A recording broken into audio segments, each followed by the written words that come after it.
let's talk about the East LA Film Festival and what it's a 15-year. What can we expect when we go this year to the festival? So this year, we a little bit of history. The very first year we did it was in 2008 with Supervisor Gloria Molina Mhm. at the East LA Civic Center. So 15 years later, we're back there again, but with Supervisor Hilda Solis. And the first year that we did it, we had Oaxaca in the house, meaning we had a lot of Oaxacan performers on stage.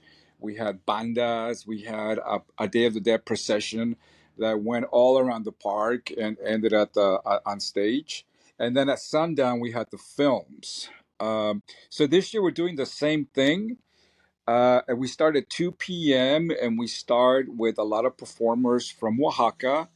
They live here now, obviously, but the performances are from Oaxaca, and we have the performances will be with an actual band, a live band. Well, I think only one performance has a music, like a little file of music, but everything else would be live performance with live bands. And we have some vendors, we have some food, red carpet. It does start at 2 o'clock, 2 p.m. with the performances, and then 4:30 the red carpet, and then the films at 6. The really cool thing about it this year is that we have a lot of East Los filmmakers. Back in 2008, there weren't that many filmmakers from the area.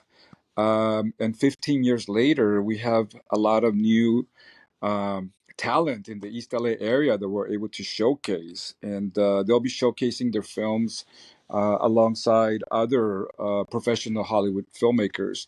We do have Chicano Hollywood with us. We have Quixote Studios with us, who became our partner, and they are donating quite a bit.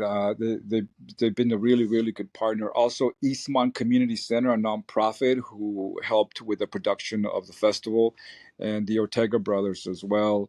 So we have a lot of nonprofits also involved, including politicos. The first night that we're doing is October 25th in Boyle Heights, and then we go to the Civic Center on the 28th. So Kevin De Leon is also supporting the event. He's one of the councilmen from Boyle Heights. So it's crazy because some of these filmmakers are so tech savvy with Instagram. So I keep seeing and people are calling like, oh my god, the festival in East LA, oh my god, and they keep seeing the posts everywhere. So I'm getting these messages. So it feels good to see that the promotions out there. Definitely, and East Los Angeles has a lot of culture to it. It's a fantastic place. I've grown up here in Los Angeles, Southeast Los Angeles area.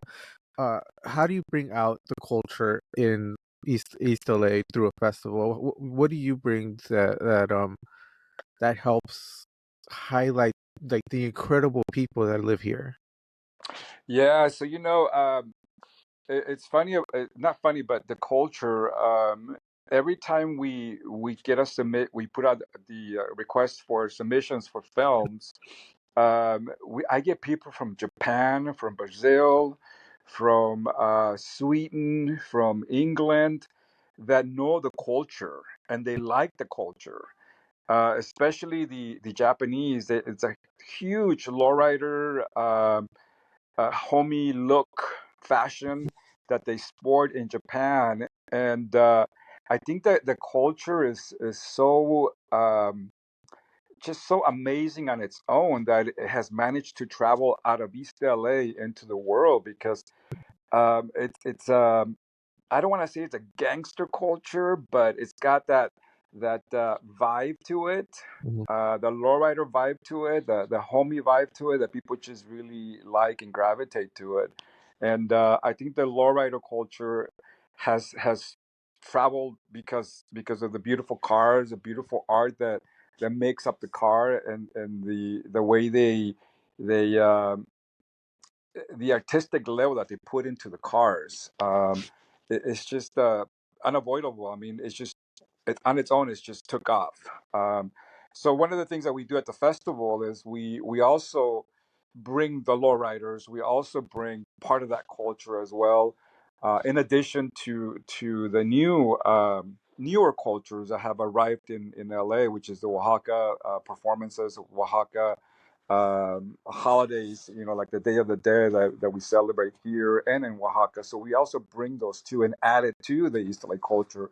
But the East LA culture, it's it's it's on its own and it doesn't need any promotion. It just travels because of the artistic level it has. Definitely. East LA has changed a lot in 15 years. How has the festival, I guess, adapted in the same way that East LA has to the change that has happened? So one of the it's so beautiful to see because in 2008 cameras weren't as available. Technology to make films was very expensive, and we would do little films like on the little tapes, and it was just the technology wasn't as accessible as it is now, and as it wasn't as cheap as it is now, or cheaper, I should say, because it's still expensive. So the way East LA has evolved, I mean, with gentrification, with prices of houses going up, all that has contributed to the filmmaking process as well, um, and in different ways. And one of the ways is that it is cheaper to make films, and you do have more people, more nonprofits, more schools catering to filmmakers, uh, because the way of the world is the media, uh, phones. The technology is all video, and called new media, which is the phones, the videos on the phone, and the cameras, and so it's evolved with technology as far as filmmaking goes. Definitely, and like you were talking, East LA is very diverse. The culture spans all over the world. Uh, how do you make sure that the films represent that? How do you, as a director of the festival, make sure that we get a little taste of everything? So I've been doing this for 20. I'm a filmmaker. I started off as an actor, and acting was kind of weird way back in 2005 when I was doing it more. I'm kind of back into it now, which is funny. Uh, but but the but what has happened? I'm sorry, I got thrown off. What was the question? I got thrown up into something else. How do you keep the diversity? How do you make sure that these films are Ah, representative of everybody? yeah, got it. So I've been doing this for 20 years. So in the 25 years that I've been in the filmmaking and acting industry, I met a lot of filmmakers, and I developed those relationships through time. And when people have a film and they know that when people have a film and they know that I run the East LA Film Festival, they automatically reach out, especially if they're East LA filmmakers, which is really nice to see because you kind of have your thumb on the pulse of the filmmaking of East LA people, and so people reach out. They say, "Oh, they reach out directly to me or through another filmmaker through word of mouth saying, "You're from East LA. Your film represents East LA. Talk to Juan Escobedo." And if the film is good and it jives with the timing and all that stuff, then we put it in there. But we try to give uh, not first choice, but we try to give. What we do is we give first choice to talent. You got to be talented to have your film in a festival, and we go that route first with talent, and then East LA filmmakers, especially young filmmakers. If you're a young filmmaker and even if your film is not that great or it lacks production level, but there's an essence there of talent.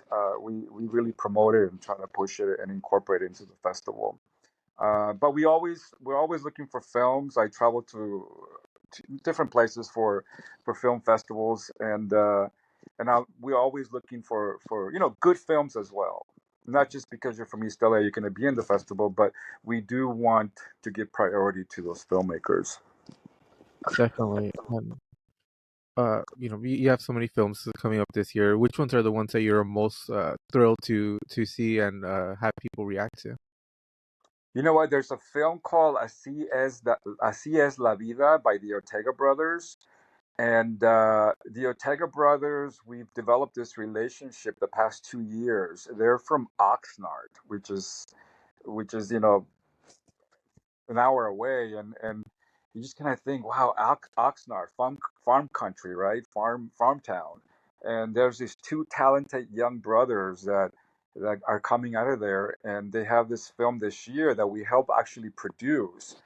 They received funding through Eastside Arts Initiative, and they went through a nonprofit as a physical agent to be able to get the funds, and we helped produce that film, and that film takes place in Boyle Heights, and it's a coming of age of a young boy who doesn't have a father and relies on his uncles for guidance, and it's a really really cool film. I knew they were going to do a great job because of the previous work. I started following them maybe 3 years ago, and we became really good friends. And now they helped out with the festival, and they're helping me out with my film production. And we also in that film, the crazy great thing about it is that they have that Fabian, the actor from Flaming Hot. Mhm. So when he came on board, I was like, all right, man, East Los, and he represents and kids, families, or young filmmakers. I mean to say is that they'll see Fabian and they'll see Fabian in Así es la vida and then recognize him from Flaming Hot. So it's a good sort of a mentorship empowerment type of thing that they get to see and be inspired by. So Así Definitely. es la vida is one of them. El Campo with Conejo is another one. Brilliant film. El Campo talks about human trafficking and that world. So a lot of the times the films that we also bring has to have a social message to it. And when it's done really well, like El Campo, we get excited to have films that are talent and technical, very, very, very well done on the technical side. And then also Suspect Entertainment, and I don't know if you know them. Manny from Suspect Entertainment. He used to be a gang member, and when he got out of jail, and the film is called Suspect Entertainment Series, and when he got out of jail, he had a family that he needed to support, and when you have a record, you can't get hired at any job, so he decided to be an actor, became an extra, and he early on he developed or he started what was called Suspect Entertainment for gangsters coming out of jail to be able to do extra work in the film industry. So he's been around for a very long time, and his story is also very inspiring, and he also mentors a lot of former gang members coming out of jail.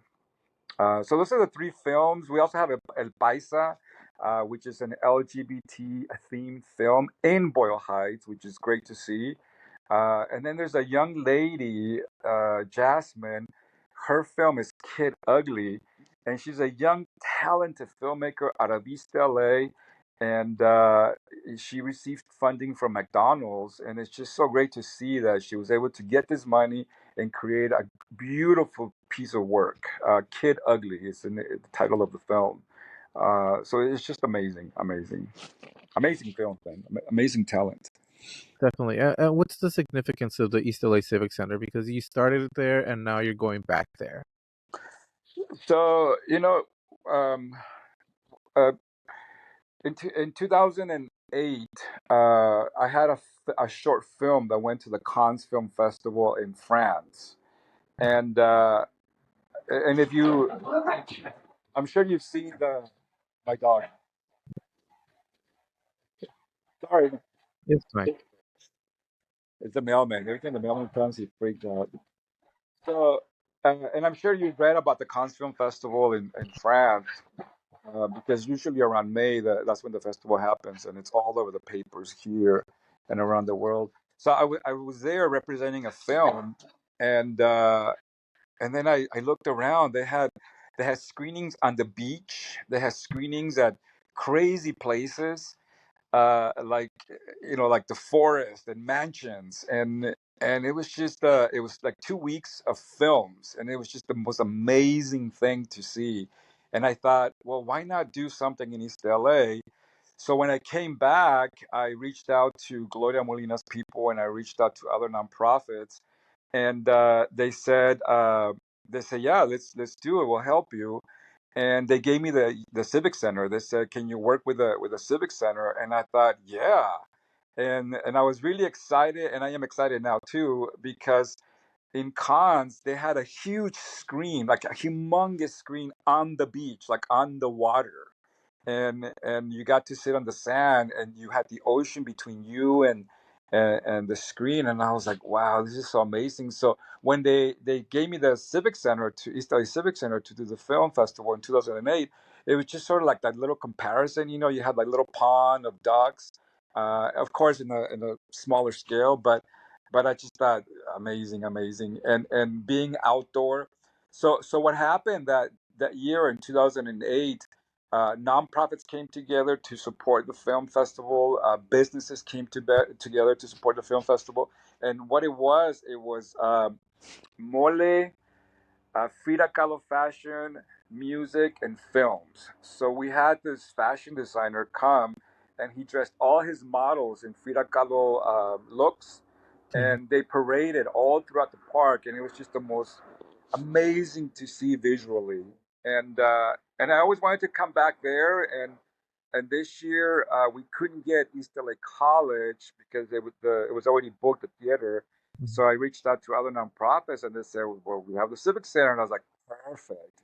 So this year, instead of the Fridas, we're going to have Diablitos running around all through the park. And then they'll be performing on stage as well. We start the procession outside the park at 2 p.m. with the Diablitos and all the other bands. There's a group called Rubios, Taliches. There's going to be a few Catrinas as well. So they're going to start from the outside and do a procession into the park and onto the stage at 2 o'clock. It's just an amazing spot, man. Amazing spot. And we get it for free. That's the That's most important thing. Yeah, well, congratulations on all this. It seems like it's gonna be such a fun night. I can't wait to be there and experience it all for myself. And Yeah, thank no, I you. look forward to meeting you at 4:30 red carpet. So when you get there, you let me know. We're trying to have lowriders drop off the actors. We did that last year, and it worked out really well, and people really liked it. So we're trying to coordinate with some lowriders. We'll see if we get lowriders dropping off the actors and the filmmakers, or whoever wants to get dropped off in a lowrider. That So we'll is see how awesome. that goes. Well, thank you very much for your time. Thank you so much. So I'll see you Saturday, October 28th at 2 p.m. and films at 6 p.m. Red carpet at 4:30.